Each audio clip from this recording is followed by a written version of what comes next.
नमस्कार दोस्तों, स्वागत है आप सबका मेरे चैनल पे। आज हम करने वाले हैं कक्षा 10 के चैप्टर नंबर 11 के टॉपिक आधारभूत समानुपातिकता प्रमेय और थेल्स प्रमेय का सत्यापन और इस पर आधारित कुछ प्रश्नों का हल। दोस्तों शुरू करते हैं।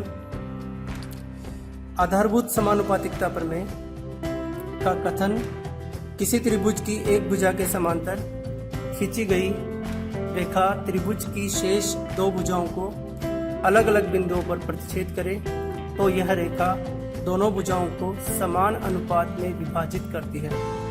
किसी भी प्रमेय को सिद्ध करने के कुछ स्टेप्स होते हैं जिनके नाम होते हैं। पहला स्टेप है दिया हुआ है या गिवन, दूसरा स्टेप होता है सिद्ध करना या टू प्रूव, तीसरा है कंस्ट्रक्शन या रचना, और चौथा स्टेप जिसमें हम प्रूव करते हैं वो कहलाता है उपपत्ति। दोस्तों कथन को हम ध्यान से पढ़ेंगे। कथन में दो बातें हमें ध्यान से देखनी चाहिए, एक तो दिया हुआ है और दूसरा सिद्ध करना है। ये कथन में ही निहित होते हैं। जैसे हम देखना चाहें किसी त्रिभुज की एक भुजा, यानी कि त्रिभुज हम कोई सा भी ले सकते हैं। तो यहाँ पर हमने एक त्रिभुज ले लिया है ABC की एक भुजा के समांतर। तो एक भुजा हमने ले ली है BC और इसके समांतर खींची गई रेखा है DE, जो शेष दो भुजाओं AB और AC को क्रमशः D और E पर प्रतिच्छेद करती है। दोस्तों अब हमें लिखना है सिद्ध करना। तो यहाँ कथन से हम देख सकते हैं कि यह रेखा तो के बाद वाली जो लाइन है, यह रेखा दोनों भुजाओं को समान अनुपात में विभाजित करती है। दोनों भुजाएं कौन सी? AB और AC को समान अनुपात में विभाजित करती है, यानी कि AB को D बिंदु पर विभाजित करती है तो AD upon DB equal to AC के टुकड़े करेगी AE और EC। तो यहाँ पर अनुपात आ जाएगा AE अपॉन EC। ये हमें सिद्ध करना है। दोस्तों प्रमेय को सिद्ध करने के लिए हम इस चित्र में कुछ रचनाएं करेंगे, वो हमें याद रखनी है। दोस्तों हम यहाँ पर बिंदु B को E से मिलाएंगे एक रेखाखंड के द्वारा, C को D से मिलाएंगे, AB जो भुजा है उस पर बिंदु E से एक लंब खींचा जाएगा। इसका नाम मैं डाल देता हूं EF। इसी प्रकार बिंदु D से AC भुजा पर एक लंब खींचेंगे जिसका नाम हमने रख दिया है DG। तो दोस्तों ये रचना हमें याद रखनी है। तो रचना के पद में हम लिख लेते हैं B को E से मिलाया और C को D से मिलाया। बिंदु E से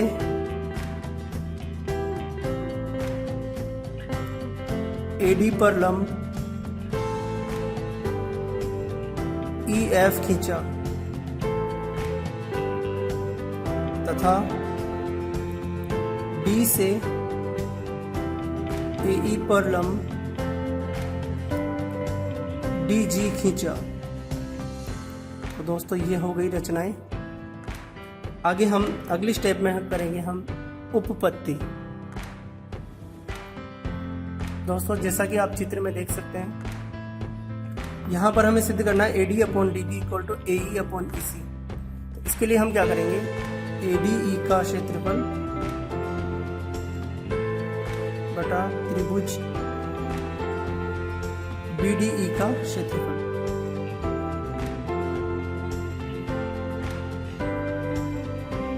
दोस्तों हम जानते हैं कि त्रिभुज के क्षेत्रफल का सूत्र होता है 1/2 आधार गुना ऊंचाई।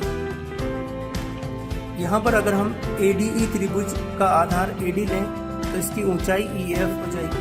इसका क्षेत्रफल हो जाएगा 1/2 AD इंटू EF।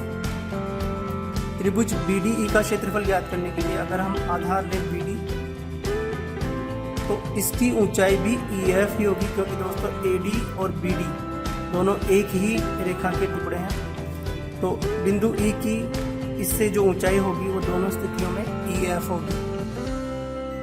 तो यहाँ रख दिया मैंने EF। आगे हम देखते हैं कि यहाँ पर 1/2 कैंसिल हो जाएगा और EF कैंसिल हो जाएगा और यहाँ बचेगा AD अपॉन BD। इसको हम बोल देते हैं समीकरण नंबर 1।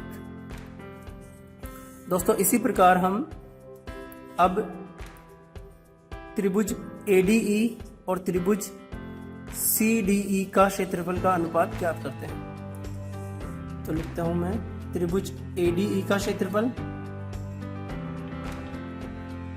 बटा त्रिभुज CDE का क्षेत्रफल।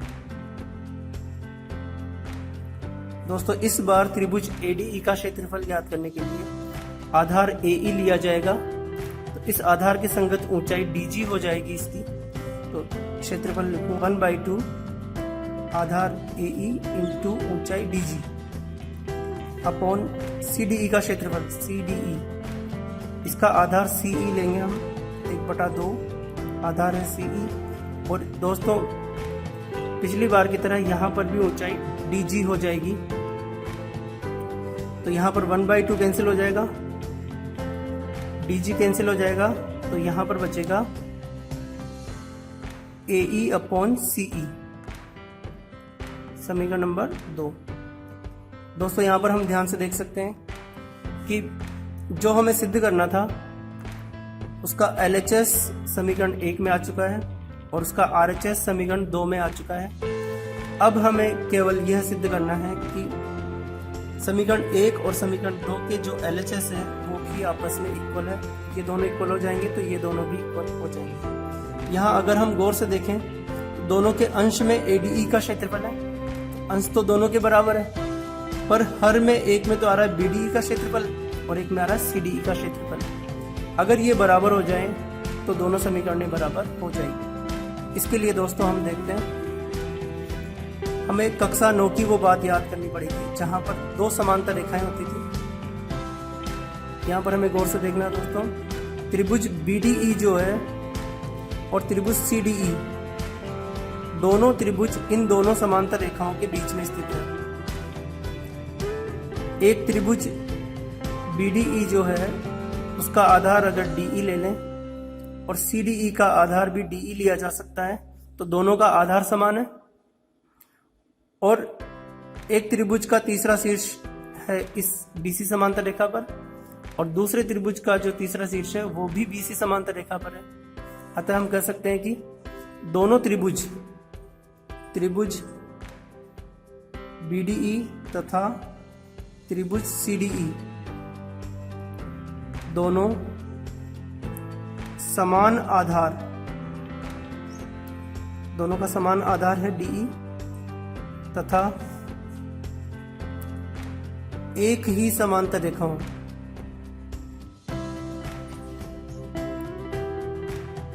समान आधार तथा एक ही समांतर रेखाओं, समांतर रेखाएं कौन सी? BC समांतर DE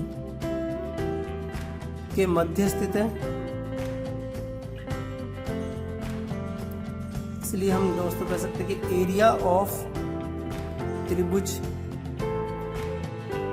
BDE equal to area of त्रिभुज CDE, दोनों त्रिभुजों का क्षेत्रफल समान होगा। इसे हम कहते हैं समीकरण नंबर 3। दोस्तों अब यहाँ पर समीकरण 1, 2 व 3 से हम देख सकते हैं समीकरण 1 और 2 का अंश समान है और समीकरण 3 से हम देख सकते हैं कि दोनों के हर भी समान है। BDE का क्षेत्रफल और CDE का क्षेत्रफल समान है। इसलिए हम यहाँ पर कह सकते हैं कि समीकरण 1, 2 व 3 से, तीनों समीकरणों से हम कह सकते हैं AD upon BD equal to AE upon CE। दोस्तों यही हमें सिद्ध करना था। दोस्तों अब करते हैं हम आधारभूत समानुपातिकता प्रमेय की 2 उप प्रमेयों का सत्यापन। दोस्तों पहली है AB upon AD equal to AC upon AE, ये हमें प्रूव करना है। जो हमने सिद्ध किया वो था AD upon BD equal to AE upon CE और जो हमें करना है वो AB अपॉन AD। अगर हम गौर से देखें तो दोनों में AD आ रहा है, तो हम क्या करेंगे, जो दिया हुआ है वहीं से स्टार्ट करते हैं। AD upon BD equal to AE upon CE। यहाँ पर इतनी सी बात याद रखनी है कि जो हमें चाहिए AD अपने उत्तर में शामिल है, इसलिए हम AD को अपॉन में लेके जाएंगे, यानी कि इसको कन्वर्स कर देंगे, इसका व्युत्क्रम कर देंगे दोस्तों। इसका व्युत्क्रम करेंगे तो ये बन जाएगा BD upon AD equal to CE upon AE। व्युत्क्रम करने पर जो प्राप्त हुआ है, अब हम इसके दोनों पक्षों में 1 जोड़ते हैं, क्योंकि समीकरण के दोनों पक्षों में समान राशि अगर जोड़ी जाए तो दोनों पक्ष बराबर ही रहते हैं। अब यहाँ पर हम एलसीएम लेते हैं दोनों पक्षों में। इधर एलसीएम आएगा AD, तो यहाँ पर 1 इंटू AD प्लस BD हो जाएगा, और इधर AE एलसीएम आएगा तो ऊपर हो जाएगा CE प्लस AE। दोस्तों हम चित्र में देख सकते हैं कि AD plus BD equal to AB हो जाएगा। AD प्लस BD की जगह यहाँ पे लिखूंगा मैं AB, और AE प्लस EC ये हो जाएगा AC। AE प्लस EC ये हो जाएगा AC अपॉन AE। तो दोस्तों ये है पहली उप प्रमेय। इसी प्रकार दूसरी उप प्रमेय का सत्यापन भी हम कर सकते हैं। शुरुआत वहीं से करेंगे। आधारभूत समानुपातिकता प्रमेय का जो रिजल्ट है वहीं से हम शुरुआत करते हैं। AD upon BD equal to AE upon CE। अब जो हमें प्रूव करना है उसमें BD आ रहा है और इसमें भी BD आ रहा है, और दोनों अपॉन में है। जैसा कि मैंने कहा था कि अपॉन में रहना चाहिए, जो हमें लाना है वो इसके हर में रहना चाहिए। तो अब हम यहाँ पर डायरेक्टली दोनों पक्षों में 1 जोड़ देते हैं।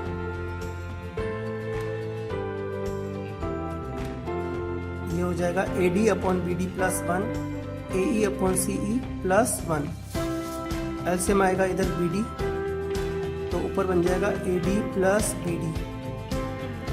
एलसीएम आएगा इधर CE, क्या बन जाएगा AE प्लस CE। दोस्तों यहाँ पर भी AD प्लस BD मिला करके AB बन जाएंगे अपॉन BD, और जैसे AE प्लस CE AC हो जाएगा अपॉन CE। इस प्रकार ये 2 उप प्रमेय यहाँ पर हम सिद्ध कर सकते हैं। दोस्तों आगे हम पढ़ेंगे थेल्स प्रमेय का विलोम। दोस्तों थेल्स प्रमेय में हमने पढ़ा था कि DE समांतर होता है BC के, तो AD upon BD equal to AE upon CE होता है। विलोम प्रमेय में क्या होगा कि अनुपात दिया गया होगा, तब हम ये लिखेंगे कि दोनों रेखाएं समांतर हैं। यदि किसी त्रिभुज में, इसका कथन मैं बोलता हूँ दोस्तों, यदि किसी त्रिभुज में कोई रेखा 2 भुजाओं को इस तरीके से काटे कि उनके टुकड़ों का अनुपात यानी AD upon BD equal to AE upon EC हो, तो वो रेखा तीसरी भुजा के समांतर होती है। अब हम करते हैं थेल्स प्रमेय पर आधारित प्रश्नों का हल। सबसे पहले हम करेंगे उदाहरण नंबर 3, जो कि पाठ्यपुस्तक का उदाहरण है। समलंब चतुर्भुज ABCD में AB समांतर है DC के, AD व BC क्रमशः E और F पर इस प्रकार स्थित है कि EF समांतर है AB के। दोस्तों यहाँ पर देख सकते हैं हम, AD पर एक बिंदु है E और BC पर एक बिंदु है F। इन दोनों को मिलाने पर जो EF बनती है वो AB के समांतर है। ऐसा प्रश्न में दिया गया है, और हमें यहाँ पर सिद्ध करना है AE upon AD equal to BF upon FC। दोस्तों प्रश्न के अनुसार यहाँ पर चित्र बना दिया है मैंने। अब आगे हल करने के लिए हमें यहाँ पर एक रचना करनी पड़ेगी। हम बिंदु C को A से मिलाते हैं। यहाँ पर इस तरीके से मैंने यहाँ पर मिला दिया है, जो कि EF को एक बिंदु पर काटेगा, माना वो बिंदु है G।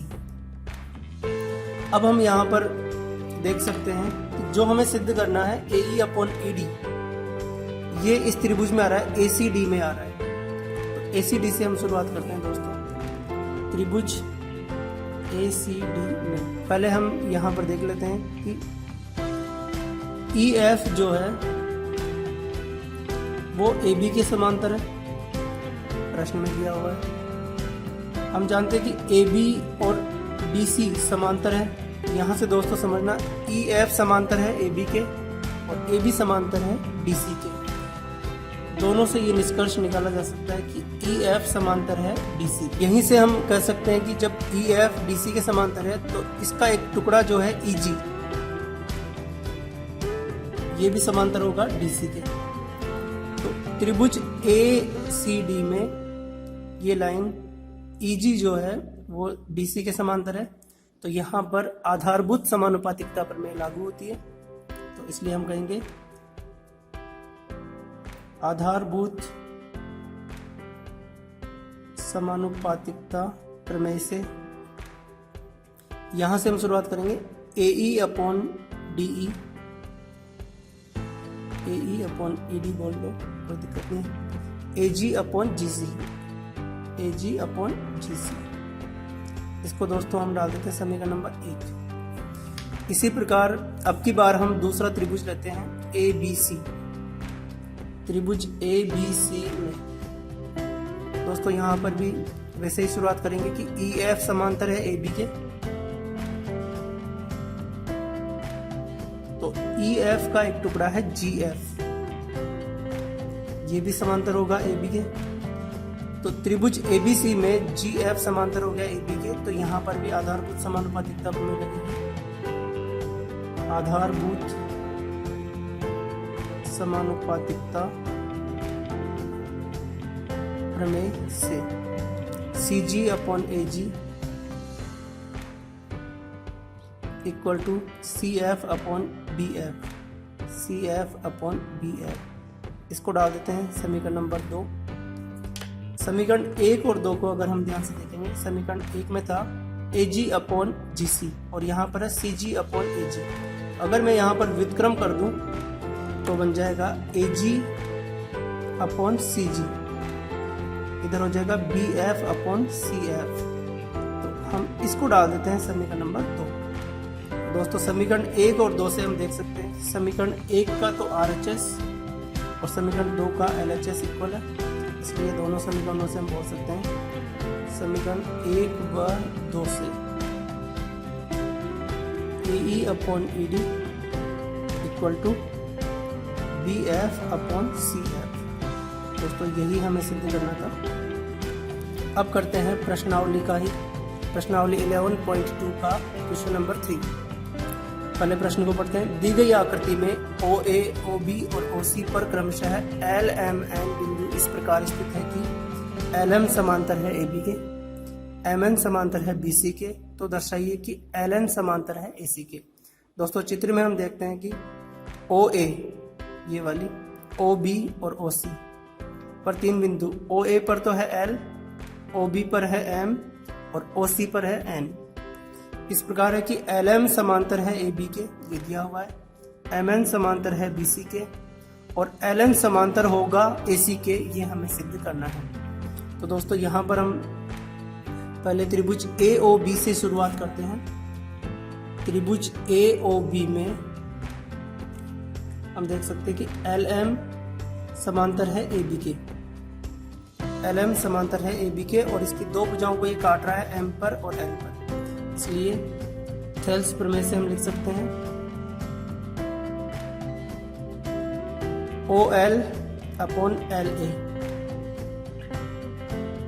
Equal to OM upon MB। इसी प्रकार अब हम दूसरा त्रिभुज लेंगे OBC, त्रिभुज OBC में यहाँ पर भी बोल सकते हैं हम MN समांतर है BC के, तो यहाँ पर भी थेल्स प्रमेय लगेगी। थेल्स प्रमेय से OM upon MB equal to ON upon NC, ये होगी समीकरण नंबर 2। दोस्तों समीकरण 1 और 2 को अगर हम ध्यान से देखें, समीकरण 1 में आ रहा है OM अपॉन MB और समीकरण 2 में भी आ रहा है OM अपॉन MB। समीकरण 1 व 2 से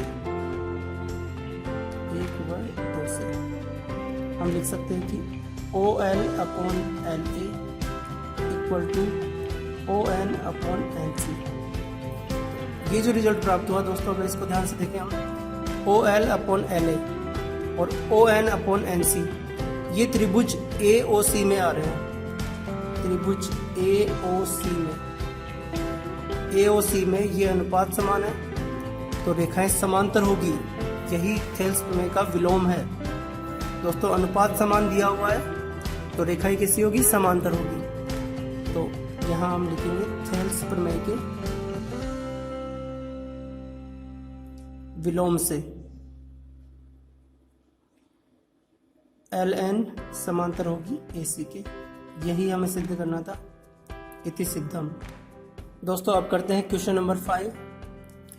दी गई आकृति में DE समांतर है BC के, DE समांतर है BC के, और CD आप देख सकते हैं CD समांतर है EF के।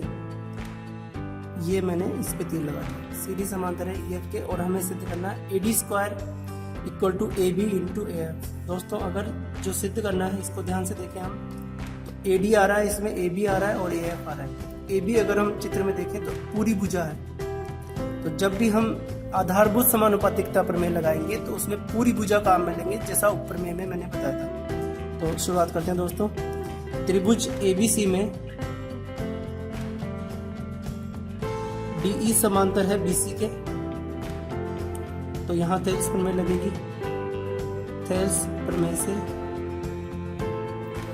यहाँ से देखना दोस्तों, ध्यान से देखना, यहाँ पर मैं क्या लिखता हूँ, AD अपॉन AB, क्योंकि जो सिद्ध करना है उसमें हमें AD चाहिए, तो AD अपॉन पूरी भुजा ले रहा हूँ मैं AB भी हमें चाहिए, तो इधर से हो जाएगा AE अपॉन AC। ये हो जाएगी समीकरण नंबर 1। दोस्तों ये बहुत ही आसान स्टेप थी। अब जो दूसरी स्टेप है इसको थोड़ा ध्यान से देखना आपको। हम देखेंगे त्रिभुज ADC में, त्रिभुज ADC में CD जो भुजा है इसके समांतर है EF, CD समांतर है EF के, तो यहाँ भी थेल्स प्रमेय लगेगी।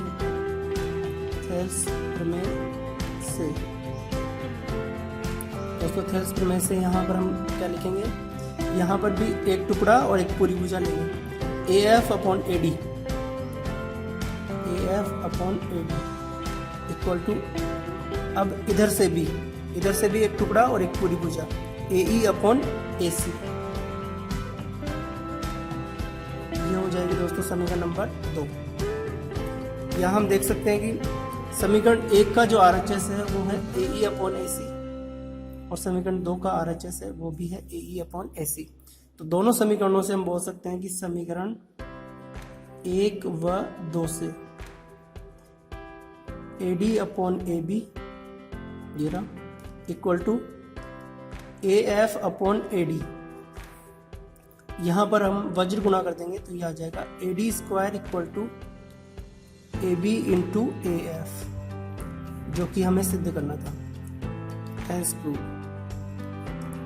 दोस्तों ये था आज का वीडियो, इसको ज़्यादा से ज़्यादा लाइक करें, दोस्तों के बीच में शेयर करें और सब्सक्राइब करें ऐसे ही वीडियो देखने के लिए, क्योंकि दोस्तों आने वाले दिनों में मैं इसी प्रकार के और वीडियो अपलोड करने वाला हूँ। धन्यवाद।